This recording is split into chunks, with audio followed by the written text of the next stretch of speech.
नमस्कार, आप देख रहे हैं वीके न्यूज। मैं हूं सुनील राउत। सदियों से लंबित एक विवाद अयोध्या, इसका अंत हो चुका है। देश की सर्वोच्च अदालत की 5 न्यायमूर्तियों ने एक स्वर में कहा कि अयोध्या भगवान राम की जन्मस्थली है, इस पर कोई विवाद नहीं है, इसलिए यह जमीन रामलला विराजमान को दे दी गई। और साथ ही साथ मुस्लिम पक्ष को भी अयोध्या में ही 5 एकड़ जमीन देने का सरकार को आदेश भी दिया। कोर्ट के इस पंच परमेश्वर के फैसले को देश के दोनों पक्षों ने सिर माथे पर लिया। पक्षकार इकबाल अंसारी हो, सुन्नी वक्फ बोर्ड हो या फिर देश का मुस्लिम समाज, इसमें कुछ उपद्रवी शामिल नहीं है जो देश की एकता में जहर घोलने के काम में लगे। लेकिन इनके अलावा एक पूर्व जज भी है जो सुप्रीम कोर्ट के इस फैसले से इत्तेफाक नहीं रखते हैं। नाम है ए.के. गांगुली। गांगुली साहब को लगता है कि इस मामले में मुसलमानों के साथ गलत हुआ है। कोलकाता में एक निजी टीवी चैनल से बात करते हुए रिटायर्ड जज ए.के. गांगुली ने सुप्रीम कोर्ट के इस फैसले पर न सिर्फ टिप्पणी की बल्कि इस फैसले से खुद को व्यथित भी बताया। जस्टिस गांगुली साहब ने क्या कहा, यह जानना जरूरी है। गांगुली साहब बोले, इस देश के लोग क्या देखेंगे। यहाँ एक मस्जिद थी जिसे 1992 में तोड़ दिया गया। उस जमीन पर कोर्ट एक मंदिर बनाने की इजाजत दे रही है। किन सबूतों के आधार पर? यह उस आस्था के आधार पर दिया गया कि यह जमीन रामलला से जुड़ी हुई थी। लेकिन क्या आस्था के आधार पर ऐसा कहा जा सकता है?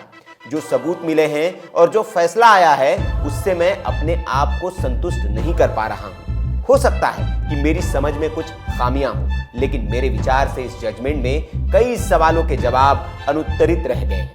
अयोध्या में आखिर मस्जिद गिराई गई थी।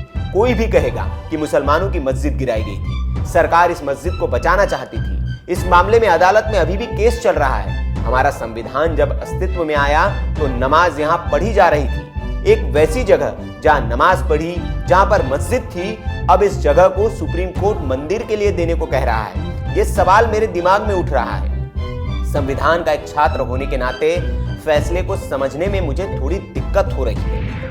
गांगुली साहब ये बोलते वक्त शायद भूल गए थे कि वे जिस संस्थान पर उंगली उठा रहे हैं वे उसी संस्थान में कई साल तक कुर्सी पर बैठकर फैसले सुनाते रहे हैं। और शायद उनके जज रहते उनके फैसले पर कोई ऐसे सवाल उठा था तो वे उनको तलब भी कर लेते, क्योंकि वे ये भी अच्छे से जानते हैं कि कोर्ट के फैसलों और जजों की समझ पर सवाल उठाना कोर्ट की अवमानना के दायरे में आता है। लेकिन उन्होंने फिर भी ऐसा किया। ऐसा ही कुछ पहले रिटायर्ड जज मार्कंडेय काटजू भी कर चुके हैं। काटजू साहब ने अपने ब्लॉग में लिख दिया था कि जस्टिस रंजन गोगोई को कानून की समझ नहीं है।